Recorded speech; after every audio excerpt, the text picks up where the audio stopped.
Here's the Google Pixel Slate. I'm going to show you how to set this up step by step. So first thing is go ahead and turn it on. The power button is right here. If it doesn't turn on, make sure you charge it with the correct wall adapter and the cable that it came with it. Okay. Anyway, once it turns on and you're here at the welcome screen, you want to go ahead and choose your language here. So I'm going to go with English in the United States keyboard. I'm going to tap on OK right there. So English is right there. I'm going to tap on Let's Go. Going to connect to my Wi-Fi network here so I can get that latest update. So let me go right there. Let me put in the password. After you put in the password, tap on Connect. It says connecting right there. Google Chrome OS terms. Go ahead and read through this. You must accept to continue. Okay, so I'm going to accept and continue right there. Checking for updates. Now it's updating. I get like a progress bar right here. It's restarting now. Your system is applying critical update. Please do not turn off. It's restarting again. Your system is applying critical update. Please do not turn off, so still be patient. Signing to your Chromebook, go ahead and put your email address in there and tap on next. If you forgot your email, you can tap on that. You can tap on more options down here. You can create an account as well. Or you can go ahead and just browse as a guest, and then you can sign in later if you wish, okay? But for myself, I'm going to go ahead and sign in now. And I want to sign in. Now let me go ahead and put my email address in. Or I'm sorry, my password to my email address. After you put your password in, we want to go ahead and just type, or just, you can tap right there. You can tap on next, or you can tap down here when you type it in. So we'll tap on return, tap on next. You're signed in, go ahead and read through that, and then we can tap on accept and continue. Set up a fingerprint password. You can always go ahead and skip this and not do it, or you can skip it and do it later. I'm going to do mine now, so I'm just going to tap on next right there.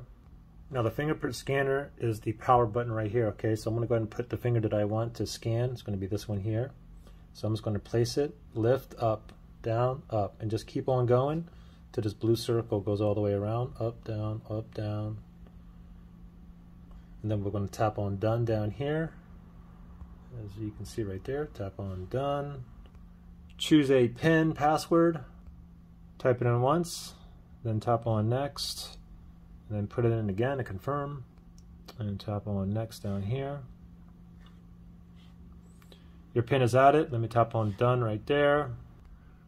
Google Play and service, go ahead and read through that. Also down here it says backup Google Drive, easily restore your data, switch device at any time. So that's up to you. Most of you guys will go ahead and leave that checked. For me, I'm going to go ahead and leave that unchecked, and then tap on more down there. And I'm just going to have the use location. That's fine for me. That's optional as well. I'm going to tap on accept down here. Install apps from your other devices. I don't have any other devices that I want to bring the apps to this. So I'm just going to go ahead and tap on skip here. Your Google Assistant is ready to help. Okay, you can go ahead and agree to this, or you can go no thanks and agree to it later. It's up to you. For me, I'm just going to go ahead and just agree with it right now. Google partners work with your assistant to help you. You can go ahead and read through these and then tap on continue. Access your assistant with voice match. Now that's up to you. You can agree to it, or you can go no thanks and you can agree to it later. Okay, for me, I'm just going to put no thanks. I'll probably just agree to it later. Your assistant is ready. Now read through. These are optional related info. I don't care about that. And get emails from the latest tips. I don't care about that for myself personally. And then I'm going to tap on done right down there. Now you have connect to your phone. Your Chromebook and Android phone work better together. Connect them so you can text from your computer, share your internet connection, and unlock your Chromebook with your phone. So if you want to do that, tap accept and continue. For me, no thanks. And voila, we are in business, guys. Any questions or issues, just comment below, all right? Good luck, guys. Bye.